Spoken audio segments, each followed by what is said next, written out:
और क्या आप जानते हो वो कौन सी बात है परमेश्वर के प्रेम के जो सबसे बड़ा शत्रु है?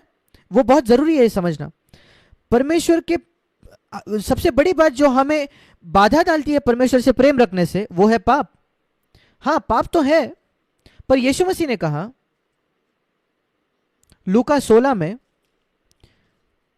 और उसका 13वां वचन, लूका 16:13, पैसा ये शायद परमेश्वर के विरुद्ध खड़ा है, और अगर आप पैसे से प्रेम करो तो परमेश्वर से आप बैर करोगे। क्या आप ये जानते हो इस वचन को? लूक 16:13 पढ़कर देखिए। सब लोग जो पैसे से प्रेम करते हैं वो परमेश्वर से बैर रखते हैं, घृणा करते हैं। ये सच्चाई है, आप उसको पसंद करें या ना करें। आप कहोगे कि आप परमेश्वर से घृणा नहीं करते, मैं आशा करता हूं कि आप नहीं करते, पर अगर आप पैसे से प्रेम रखते हो तो बाइबल बताता है कि आप परमेश्वर से बैर करते हो। आप जाने या नहीं, शायद आप बड़े घृणा करने वाले नहीं हो, पर परमेश्वर की थोड़ी घृणा आपके मन में है, और उस वजह से शायद आप निराश हो, क्योंकि फिर आपके पास जीवन में दूसरी महत्वाकांक्षा है परमेश्वर की इच्छा पूरी करने के बजाय। मैं आपको ये ईमानदारी से बताना चाहता हूं मेरे भाइयों मेरे बहनों,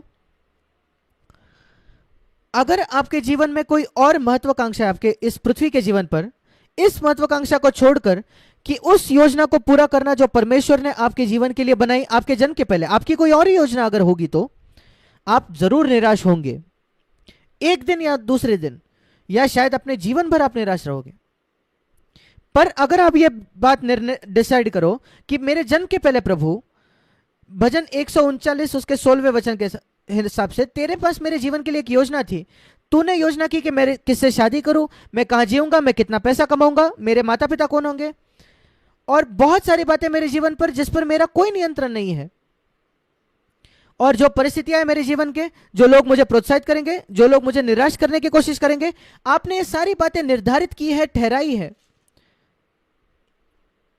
और मैं पैसे से प्रेम नहीं करूंगा, मैं संसार से प्रेम नहीं करूंगा। मुझे पैसा कमाना है जीने के लिए, मैं कोशिश करूंगा जितना हो सके मैं कमाऊं। मैं आपको यह बताना चाहता हूं इसमें कुछ गलत नहीं है, जितना संभव है उतना पैसा कमाना। अगर आप बेहतर नौकरी पाते हो जहां ज्यादा बड़ी तनख्वाह है, सब कुछ ठीक है तो वहां जाइए, उसमें कुछ, इसमें कोई अच्छा ही नहीं है कि आप छोटी तनख्वाह का जॉब ले ले और मैं कम तनख्वाह कमाता हूं, इससे आप परमेश्वर के नजदीक नहीं आते हो। आपकी तनख्वाह आपको परमेश्वर से दूर या नजदीक नहीं ले जाती, नहीं। परमेश्वर का आपके जीवन के लिए एक योजना है, और अगर आपने ये निर्णय किया है, यही मैं आपको बताना चाहता, यही मैं करना चाहता हूं, तो मेरा विश्वास है कि आप सबसे खुशहाल और आनंदी व्यक्ति रहोगे। क्या आप जानते हो सबसे आनंदी व्यक्ति यीशु मसीह था इस पृथ्वी पर, सारी समस्याएं जो लोगों ने उसको दी उसके बावजूद। पर क्या आप जानते हो उसका रहस्य क्या था यीशु मसीह के जीवन का? बहुत जरूरी है समझना। यीशु मसीह के जीवन का रहस्य था जो उसने खुद बताया, इस वजह से वो बहुत खुशहाल व्यक्ति था। मेरा यह विश्वास है कि यीशु मसीह कभी निराश नहीं था, एक सेकंड भी नहीं। उसके पूरे जीवन काल में वो बहुत दबाव के नीचे होता था और सब बातें, और उसने पाप के खिलाफ लड़ाई लड़ी। हमारी तरह वो प्रलोभित हुआ, परखा गया, पर उसने पाप नहीं किया, पर वो कभी कभी निराश नहीं हुआ। और बाइबल बताती है कि हमें वैसा चलना है जैसा यीशु चलता है। और इसलिए मेरा विश्वास है कि परमेश्वर चाहता है कि मैं कभी निराश नहीं हूं।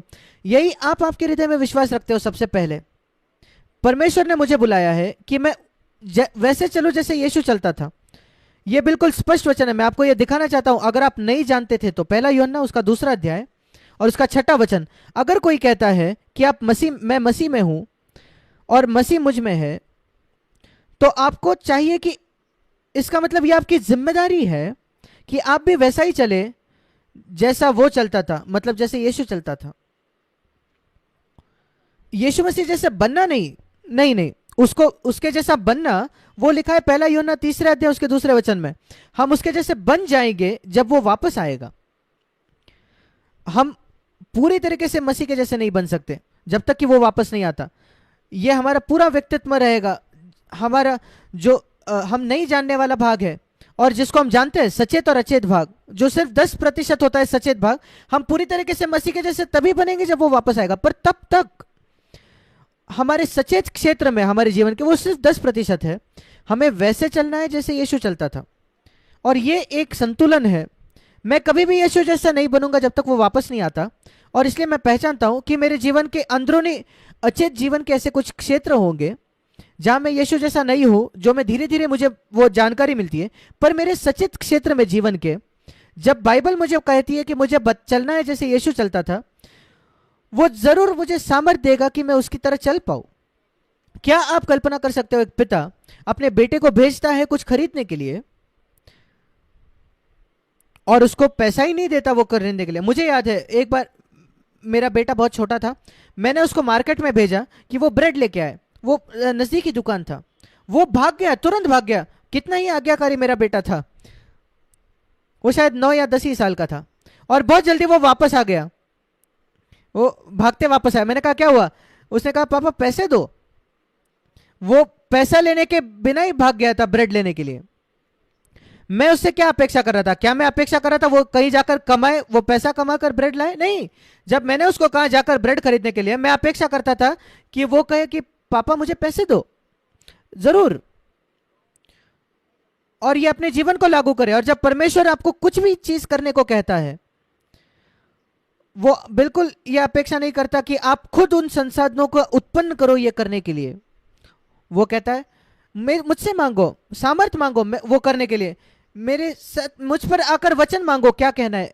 यही मैंने किया है पिछले 60 वर्ष से जब मैं प्रचार कर रहा हूं। मैं कहता हूं प्रभु मैं नहीं जानता इन लोगों को क्या कहूं, मैं लोगों की जरूरत भी नहीं जानता, मैं कैसे उस जरूरत को पूरा कर सकता अगर मैं जरूरत नहीं जानता। एक डॉक्टर भी आपसे पूछता है कि आपकी समस्या क्या है, फिर आपकी सहायता करने की कोशिश करता है। पर प्रचारक तो इससे भी ज्यादा कठिन है, वो कई लोगों से बात कर रहे हैं जिनके प्रॉब्लम्स उसको नहीं मालूम। मैं नहीं जानता आपकी क्या समस्या है, आप सबों की जो आज बैठे हो, पर परमेश्वर जानता है। और मैं कहता हूं प्रभु आप मुझे एक सही वचन दो ताकि ये सारे लोग जो सुन रहे हैं उनके सहायता कर सके। ये कौन कर सकता है? सिर्फ परमेश्वर। और मैंने देखा इन सारे वर्षों में अपने जीवन के, जब मैं प्रचार किया है, परमेश्वर मुझे वो वचन देता है। और मैं ये जानता हूं क्योंकि लोग मेरे पास आकर कहते हैं भाई जैक ये बिल्कुल वही वचन था जो मेरी जरूरत थी। जो आर्टिकल्स हम भेजते उसमें भी, जो लेख भेजते कई हमें जवाब आते हैं। ये हमारी बुद्धिमानी की वजह से नहीं है, बिल्कुल नहीं, मेरी कोई जिम्मेदारी नहीं है इसमें। परमेश्वर मुझे कुछ देता है और मैं दूसरों को देता हूं और मैं उसका श्रेय नहीं ले सकता। पर मैं क्या कहता हूं, परमेश्वर लोगों की जरूरत जानता है और वो आपकी जरूरत जानता है। और अगर आप उससे मांगो तो वो आपको देगा। कई बातें मेरा विश्वास है हम नहीं पाते क्योंकि हम मांगते ही नहीं। आपके पास नहीं है क्योंकि आप मांगते नहीं। क्या आप इस वचन को जानते हो? याकूब की पत्री में, याकूब उसके 4 अध्याय में, ये कारण क्यों आपके पास कुछ बात नहीं है, क्योंकि आप मांगते नहीं। दूसरे वचन का आखिरी भाग, याकूब 4:2 उसका आखिरी भाग, कुछ प्राप्त नहीं करते, मतलब तुम्हारे पास कुछ नहीं है जो परमेश्वर चाहता है कि तुम्हारे पास हो और तुम उसके लिए मांगते ही नहीं।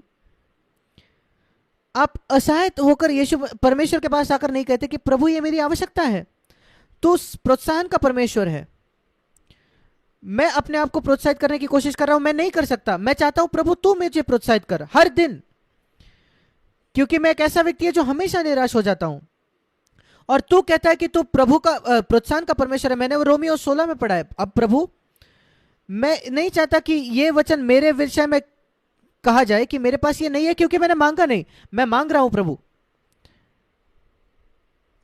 मैं विश्वास में मांगने वाला हूं प्रभु। और उसके याकूब के पत्र में पहले लिखा है जब किसी विषय से मांगो, अगर आप विश्वास से मांगोगे तो आप प्राप्त करोगे, याकूब 1:6। पर अगर आप संदेह कर कर मांगोगे, अरे मैं नहीं जानता मुझे प्रभु देगा या नहीं, फिर वो कहता है वो व्यक्ति परमेश्वर से कुछ भी नहीं मिलेगा। क्या आप जानते हो बाइबल में एक ऐसा वचन है जो कहता है कि आप प्रभु से आपको कुछ नहीं मिलेगा?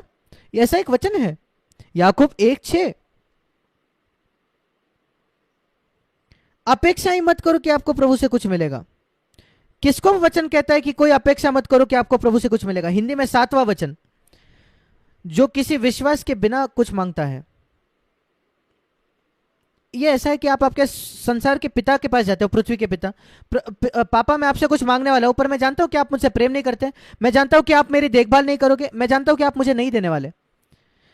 कल्पना करके देखिए कि आप परमेश्वर के पास ऐसे जाते हो, परमेश्वर मैं चाहता हूं, ये मेरी बहुत जरूरत है, मैं प्रोत्साहन चाहता हूं, मैं चाहता हूं कि हर दिन तू मुझे प्रोत्साहित करे, पर मैं जानता हूं कि तू मुझे नहीं देगा क्योंकि तू बहुत एक कठोर हृदय वाला परमेश्वर है। मैं आपको बताना चाहता हूं आपको वो नहीं मिलेगा। आप हमेशा निराश रहोगे जीवन भर क्योंकि परमेश्वर की आपकी सोच ही गलत है। यीशु मसीह इस पृथ्वी पर आया सिर्फ हमारे पापों की क्षमा करने के लिए नहीं, इसको याद रखें मेरे भाइयों बहनों। कई लोग सोचते हैं कि यीशु मसीह इस पृथ्वी पर आया हमारे पाप पर क्षमा करने के लिए। हाँ, वो हमारे पाप क्षमा करने के लिए आया, पर एक मुख्य बात क्यों वो इस पृथ्वी पर आया वो ये था कि हमें यह दिखाए कि परमेश्वर एक प्रेम करने वाला पिता है। कई बार पूरे सुसमाचारों में यीशु मसीह उसके शिष्यों को यह बात बताते रहा कि क्या ही स्वर्गीय उनका प्रेम करने वाला पिता था परमेश्वर। यह एक बहुत जरूरी बात है जो हमें जाननी जरूरी है। मेरे साथ निकलिए याकूब यूहन्ना उसका पहला अध्याय, यूहन्ना उसका पहला अध्याय 18 वचन। किसी ने परमेश्वर को कभी नहीं देखा।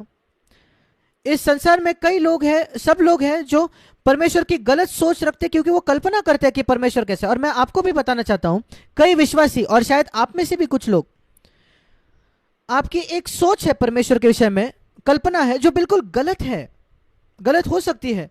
सोच कर देखिए कि आप परमेश्वर के विषय में ऐसा सोचते हो वो जो गलत है, और इस वजह से आप निराश हो।